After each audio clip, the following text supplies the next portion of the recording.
조갑제 TV 시청자 여러분 안녕하십니까. 2020년 8월의 마지막 날입니다. 8월 31일 새벽 1시입니다. 문재인 대통령 지지 세력은 극성으로 유명하죠. 그래서 뭐 비속어로 불리곤 하는데 저는 보통 그런 용어를 잘 쓰지 않으니까 하여튼 지지 세력 이렇게 부르겠습니다. 그런데 지난 일주일 동안에 문재인 대통령이 지금까지 언론으로부터 받은 비판을 다 합친 것보다 더 신랄한 비판을 받았는데도 제가 듣기로는 한 사람도 의미 있는 인물 한 사람도 비판을 하지 않습니다. 즉 진인 티끌진짜입니다. 진인 조은산이라는 분이 문재인 폐하 상소문을 써가지고 지금 장안의 화제가 되고 있는데 그 내용은 아주 깁니다. 200자 원고지로 환산을 하면 한 100장 될 것 같은데 처음부터 끝까지가 문재인 대통령을 풍자하고 야유하고 비판하는 것인데 그 논리가 아주 충실합니다. 그리고 그 표현이 아주 신랄합니다. 그런데 문제는 이게 상소문 형식으로 되어 있어요. 그러니까 아주 낮은 자세로서 딱 쳐다보면서 뭐 침을 뱉는 건 아니죠. 침을 뱉으면 자기 얼굴에 떨어지니까 아주 담담하게 이야기를 하는데 폐부를 찌르는 듯합니다. 폐하께서 부르짖던 민주는 절반의 백성에게는 약탈이고 절반의 백성에게는 토벌이며 과반수를 넘는 자가 벌이는 정당한 도륙이자 합법적 착취의 수단으로 전락하였으니, 자 여기 등장하는 용어 한번 보십시오. 약탈, 토벌, 도륙, 착취 이런 식으로 들이대는데도 왜 문재인 지지 세력, 문재인 충성파가 한마디도 안 하고 있죠? 왜 조용할까요? 그게 아주 분석거리입니다. 왜 조용할까요? 첫째 이것 아니겠습니까? 이 사람보다 글을 더 잘 쓸 자신이 없기 때문이 아닌가 생각됩니다. 원래 어떤 글을 반박을 하려면은 공부를 많이 해야 됩니다. 그 사람이 논리를 잘 연구를 하고 반박 그 전략을 세워야 합니다. 그런데 일단 글을 더 잘 써야 됩니다. 대상보다 원문보다 글을 더 잘 써야 됩니다. 그런데 진인 조은산 씨보다 더 멋진 글을 쓸 사람이 그쪽 동네에 없을 것 같아요. 그쪽 동네에 뭐 좀 이름 있는 사람이 김용옥 씨 같은 사람, 또 누가 있습니까? 글 잘 쓰는 사람 그쪽 동네에 누가 있습니까? 저는 별로 생각이 안 들어요. 유모 씨 같은 사람. 그런데 한번 칼을 뽑아서 대결할 자신이 없는 것 아닐까요? 이분을 능가하는 그러면 잘 써도 안 되죠.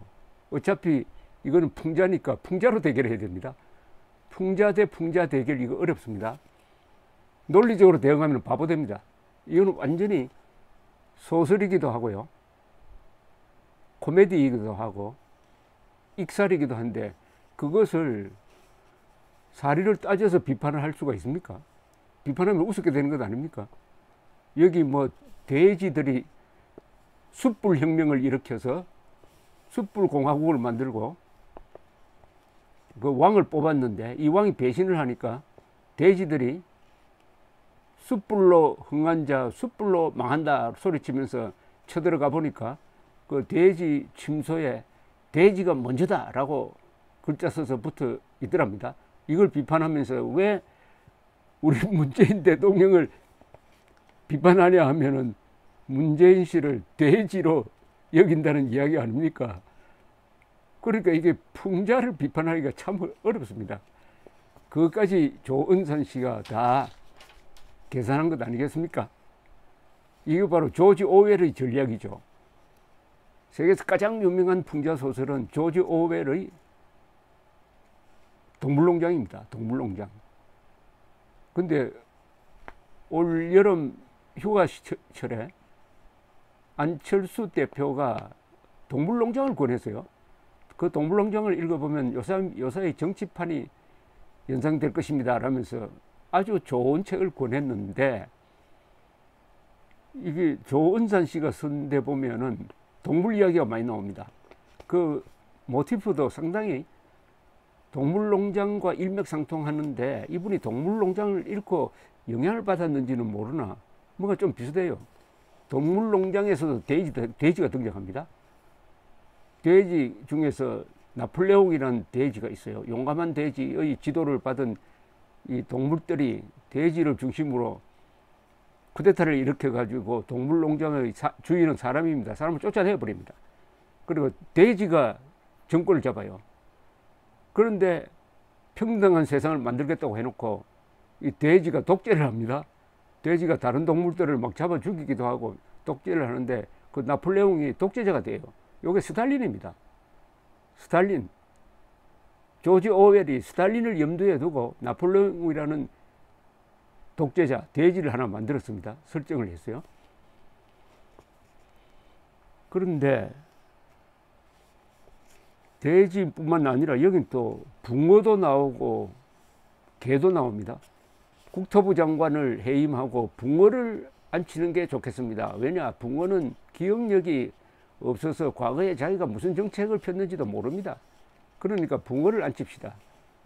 또 법무장관에는 개를 앉히는 게 좋습니다. 어차피 개판이니까 개를 앉히는 게 좋지 않겠습니까? 이렇게 동물 이야기를 쏟아놓는데, 그 조지 오웰이 쓴 이 동물농장에서 가장 유명한 말이 하나 있습니다. All animals are equal, but some animals are more equal than others. 무슨 뜻이냐? 모든 동물은 평등하다. 그러나 몇 종의 동물은 다른 종보다 더 평등하다.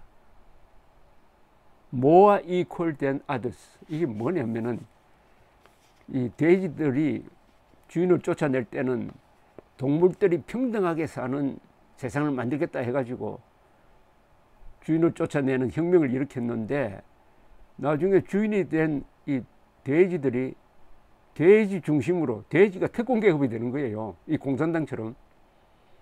그러니까 이 약속이 지켜지지 않았습니다. All animals are equal이란 게 지켜지지 않았는데, 이렇게 말을 싹 돌린다 이거죠. 모든 동물은 평등하다. 그러나 몇 종의 동물은 더 평등하다. 평등과 더 평등은 그게 불평등 아닙니까? 바로 문재인 정권, 사람이 먼저다 하면은 모든 사람이 평등할 줄 알았는데 그게 아니고 우리 사람이 먼저다. 돼지가 먼저다. 우리 사람이 먼저다. 아주 고급 풍자가 여기 있습니다. 그래서 아마 자신이 없는 모양입니다. 그리고 또 하나, 이분의 논리에 설득당한 사람도 저는 많을 거라고 봅니다. 아무리 문재인 지지 세력이지만은 조은산 씨의 글을 읽으면은 설득당하게 돼 있어요. 이분이 워낙 탄탄한 논리를 갖고 있습니다. 그 탄탄한 논리라는 게 왜 탄탄하냐? 인간에 대한 이해를 딛고 세운 논리고, 역사적으로 검증된, 말하자면 경험주의에서 나오는 실용주의를 깔고 하는 이야기입니다. 실용을 깔고 하는 이야기. 그러니까 박정희식 논리입니다. 실사구시의 논리를 가지고 명분론을 비판을 하니까 탄탄하다 이겁니다. 이 조은산 씨의 논리가 탄탄하고, 조은산 씨를 공격하려면은 문재인을 비호해야 하는데 문재인을 편들어야 되는데, 지금 문재인 편들 논리가 있겠습니까? 특히 이분이 외교정책을 비판하는 건 참 신란합니다. 외교정책. 명분과 실리 중에 무엇을 얻었습니까? 무엇을 얻었습니까?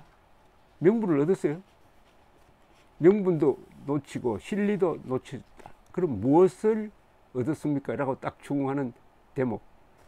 트럼프는 미치광이 같지만은 미국의 국가 이익은 제대로 챙기는데 폐하께서는 무엇을 얻었습니까? 할 말이 있겠습니까? 이걸 문재인 편에서 편들고 나올 장사가 있을지 모르겠습니다. 장사가. 그런데 이 풍자는 무서운 겁니다.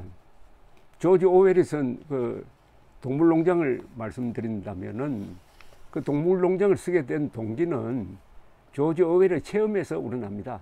조지 오웰은 사회민주주의자였습니다. 그래서 스페인 내전이 일어나자 스페인의 좌파 공산당 편에 서가지고 의용군으로 참전을 해가지고 총을 들고 그 좌파와 같이 싸웠습니다.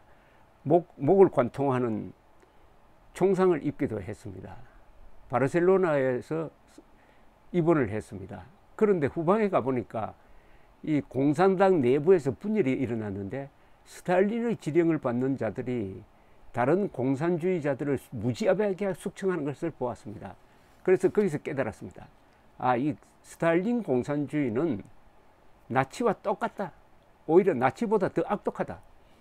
그 뒤로는 반공주의자로 바뀝니다. 반공사회주의겠죠. 이분 사회주의자입니다. 사회민주주의자죠. 그렇게 해서 동물농장을 쓰게 되는데 이 동물농장을 쓸 때가 언제냐? 2차 세계대전 중입니다.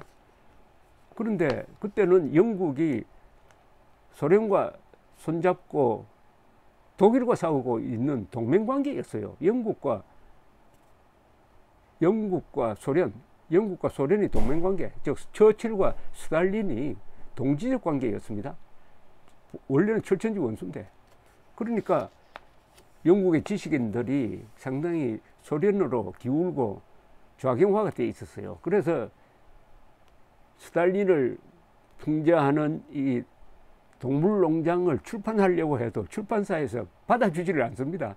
자기가 자주 거래하던 출판사에서도 거절을 하는 겁니다. 그래서 이 책이 언제 나왔느냐? 2차 세계대전 끝난 직후에 1945년 8월에 나왔습니다. 이 책이. 출판사상 동물농장의 출판을 거부한 사람이 제일 바보죠. 희대의 베스트셀러 아닙니까? 그 판권 가지고 있었으면 아마 건물 몇 채 샀을 겁니다. 그런데 이 책이 처음 나왔을 때는 별로 팔리지도 않았습니다. 그러다가 트루만 대통령이 본격적으로 소련과 대결 노선으로 가면서 냉전이 시작되니까 동물농장이 많이 팔리기 시작했습니다. 그리고 잇따라서 속편이라고 볼 수도 있는 1984라는 책을 조지 오웰이 쓰고 몇 개월 뒤에 죽습니다. 동물농장과 1984, 이것은 다 스탈린주의, 공산주의를 비판한 글이죠. 20세기 문학을 대표하는 두 책입니다. 이